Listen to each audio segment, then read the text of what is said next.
요즘 한참 기업들이 1분기 실적 발표를 하고 있죠. 재미난 기업이 있나 제가 살펴보다가 굉장히 오랜만에 좀 놀라운 근황을 알게 된 회사가 있어서 가지고 왔습니다. 대한민국의 대표적인 비호감 기업 하면 어디가 생각나시나요? 아마 남양유업을 들 수 있을 겁니다. 가장 긴 기간 불매운동을 당한 기업이라는 기록을 갖고 있기도 하죠. 다 죽은 줄 알았던 남양유업의 최근 발표된 실적을 보니까 굉장히 빠른 속도로 회복을 하고 있는 모습을 보였습니다. 반면에 굉장히 호감 기업이라는 이미지를 갖고 있었던 메일유업은 실적이 조금 부진한 모습을 보이고 있어요. 이 두 기업 사이의 주가가 왜 이렇게 희비교차를 하고 있을까요?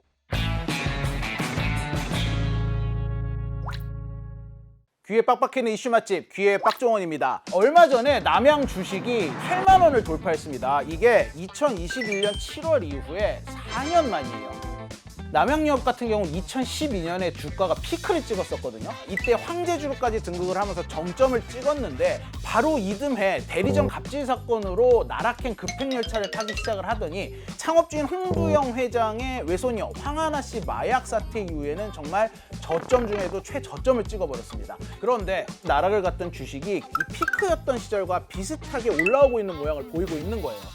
남양은 지금 주가뿐이 아닙니다. 이 실적을 봐도 굉장히 빠르게 회복을 하고 있는데 2019년 3분기부터 20개 분기 연속 횟수로 6년 연속 적자를 냈었는데 지난해에 6년 만에 드디어 흑자로 전환을 했습니다. 거기에다가 이번 1분기 얼마 전에 발표된 실적을 보면은 이 당기순이익이 2025년 1분기 한 개 분기 만에 10억을 넘어섰거든요. 반면에 남양유업을 제압한 걸로 보였던 메일유업의 주가를 볼까요? 남양과는 다르게 계속해서 하향하는 모습을 보이고 있습니다. 사실 이 실적을 숫자로만 보면은 메일유업이 남양을 아직도 압도하고 있습니다. 매출, 영업이익, 당기순이익 뭘로 비교해도 사실 비교가 되지 않는 규모예요. 당기순이익 같은 경우는 200배 가까이 차이가 납니다. 이렇게 실적이 크게 차이가 나는데도 주가의 희비가 엇갈리는 이유, 이거는 이 성장세가 얼마나 가파르냐를 보면 답이 보입니다. 남양의 매출이 여전히 전분기 대비 마이너스지만 이게 백미당이 분사를 한 후의 숫자거든요. 백미당이 원래 남양 거라는 거 알고 있었나요? 원래는 몰랐다가 알고 나서 좀 불매운동 하고 싶어가지고 잘 안 사 먹었어요. 백미당이 사실은 여전히 불매운동 여파도 있었지만 매출이 좋거든요. 이러다 보니까 이 백미당 분사 효과가 더해진 걸 감안했을 때 매출이 요 정도 마이너스가 난 거는 이 본업인 유제품 판매에서는 상당히 이 실적이 과거로 돌아갈 만큼 회복이 됐다라는 분석도 나오고 있습니다. 남양유업이 유별나게 유제품을 경쟁사보다 잘 팔아 있을까요? 그건 아닙니다. 먼저 남양유업의 새 주인이 된 한행컴퍼니의 전략을 좀 살펴볼 필요가 있습니다. 남양이 주인 바뀌었다는 얘기는 저도 뉴스에서 보긴 했는데 그래도 여전히 그 홍 회장 일가가 영향력을 행사하고 있는 거 아닌가요? 결론부터 말씀드리면 이제 홍 회장 일가는 남양에서 완전히 손을 뗐어요. 그럼에도 불구하고 이렇게 알고 계신 분들이 많은 이유가 좀 있습니다. 남양유업은 대리점 갑질 사건부터 계속해서 논란을 이어왔죠. 잊혀질만 하면 쿨타임 찰만 하면 또 논란 이렇게 하면서 결국 홍원식 회장이 2021년도에 울면서 대국민 사과회견을 하고 기업을 다 매각을 합니다. 남양유업 회장직에서 물러나겠습니다. 또한 자식에게도 경영권을 물려주지 않겠습니다. 그런데 문제는 이렇게 매각을 해놓고 몇 달 만에 이 거래는 취소야 이러면서 취소 소송을 내요. 게다가 홍원식 회장이 이 기업을 넘기기 직전에 본인이 대주주이자 사내 이사로 있는 이 주주총회에서 임원들의 임금 한도를 50억 원으로 확 올리는 셀프 임금 인상 결정을 해버립니다. 이걸 토대로 주인이 바뀐 이후에도 440억 원이 넘는 퇴직금을 달라고 요구를 했거든요. 이게 며칠 전에 대법원에서 전부 패소를 하면서 없던 일이 되기는 했지만 얼굴에 점 찍고 우리 이제 바뀌었어요 라면서 컨벤션 효과를 누리려던 남양유업의 전략에 차질을 빚었죠. 아까 하던 얘기로 돌아가서 남양을 인수한 한행코를 좀 살펴보면요. 한행코는 사모펀드 운영사입니다.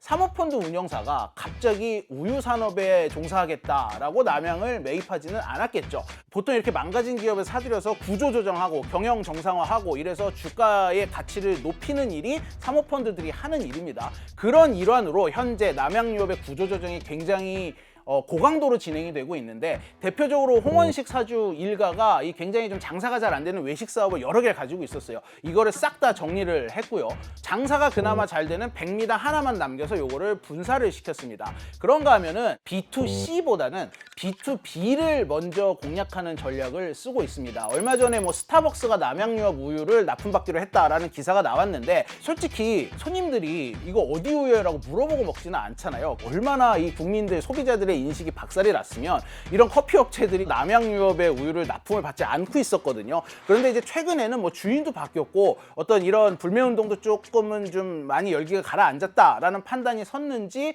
이런 어떤 커피 업체들이 B2B로 남양유업의 우유를 많이 납품을 받고 있습니다. 특히나 여름이 되면 아이스크림이나 뭐 스무디, 프라푸치노 이런 시원한 음료 많이 먹는데 여기 대부분 우유가 들어가잖아요. 그래서 남양유업이 앞으로 뭐 2분기, 3분기 여름이 되면 실적이 더 좋아질 수도 있다, 뭐 이런 희망 섞인 전망도 나옵니다. 사실 이전까지는 이런 기관 투자자들이 유업계에 투자를 한다라고 했을 때 대부분의 기관 투자금이 매일유업으로 몰렸었거든요.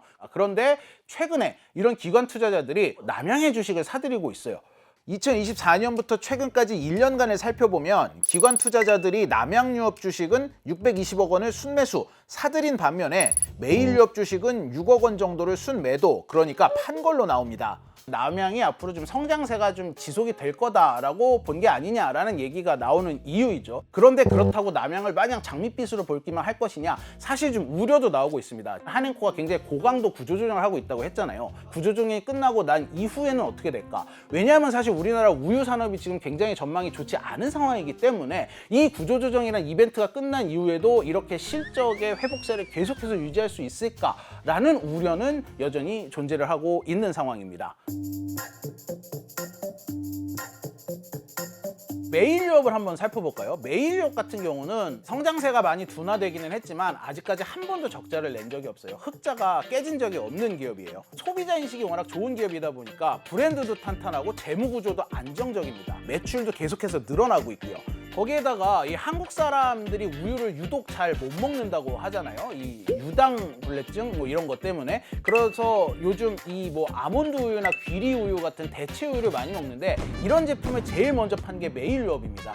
프리미엄 우유부터 뭐 대체 우유까지 굉장히 이 라인업도 다양하고, 거기에다가 분유 사업으로 중국과 동남아 이 해외 사업까지 진출을 하고 있거든요. 산업적인 측면으로 보면 매일유업이 유업계 기업들 중에 굉장히 잘하고 있는 축에 속합니다. 그럼에도 불구하고 주식이 계속해서 떨어지는 현상은 어떻게 설명을 할 수 있을까? 매일은 과거에는 이제 분유 수출, 유제품 수출 증가, 특히 중국 시장을 중심으로 이제 해외로 성장하는 기업으로 우리가 이미지를 좀 그렸었는데, 근데 이제 사드 규제 이후에 중국 시장이 완전히 망가졌습니다. 매일유업이 판매를 못하는 시기에 유럽 제품들이 그 시장을 다 메꿔버려가지고 중국 내에서는 이제 프리미엄은 이제 유럽으로 다 굳어진 상황이고요. 그런 상황에서 결국 이제 국내에서 이제 해법을 찾은 게 성인용 분유, 단백질 파우더였는데, 이쪽도 경쟁사들이 빠르게 치고 들어오면서 매출 성장이 저조해지고, 메인 마진을 참 책임져주던 이제 조제 분유나 이제 백색 시유나 약간 굵직굵직한 제품들, 커피 음료까지 이쪽이 좀 흔들리는 상황이다 보니까 매일유업은 좀 어려운 환경이 있는 거고.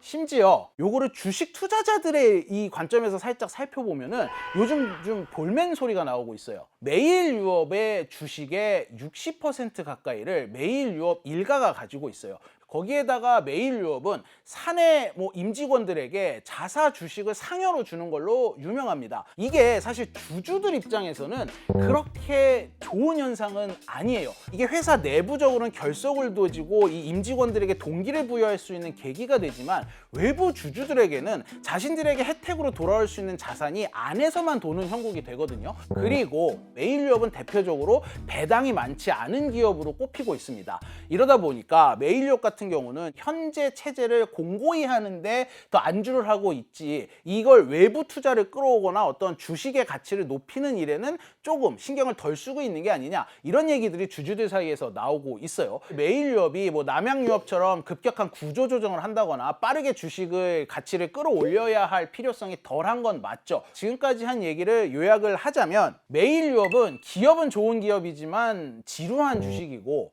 남양유업은 한때 논란이 굉장히 많았던 기업이지만 스토리를 가지고 회복하고 있는 주식이다. 뭐 이렇게 보면 되지 않을까 싶습니다. 증여라든지 상속세라든지 이런 것 때문에 사실 오너분들의 생각은 막 주가가 너무 막 오르기도 막 떨어지기도 바라지 않고 그냥 조금 안정을 유지하면서 뭐 소폭의 상승 정도만 기대하는 그런 좀 괴리가 있거든요. 투자들의 괴리. 근데 지금 남영유업은 그런 게 없잖아요.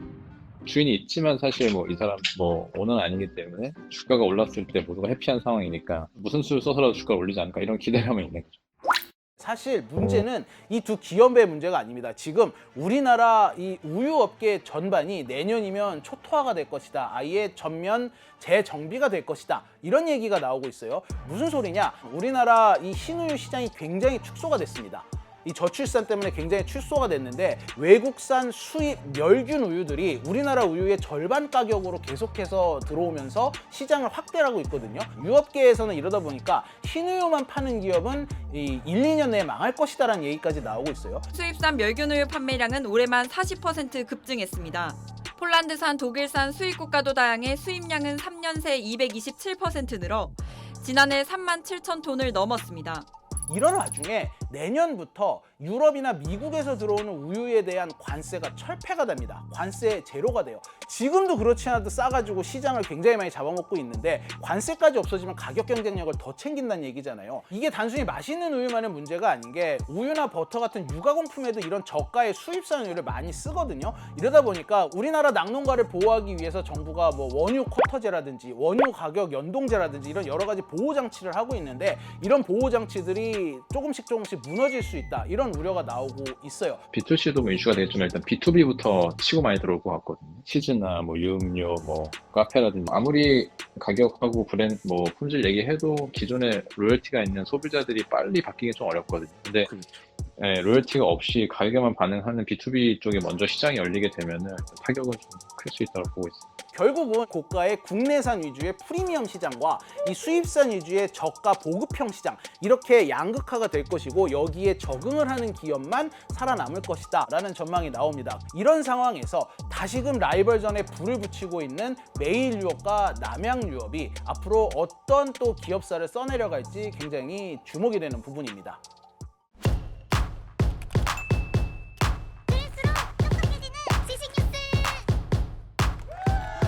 고양이를 부탁해는 여기까지입니다.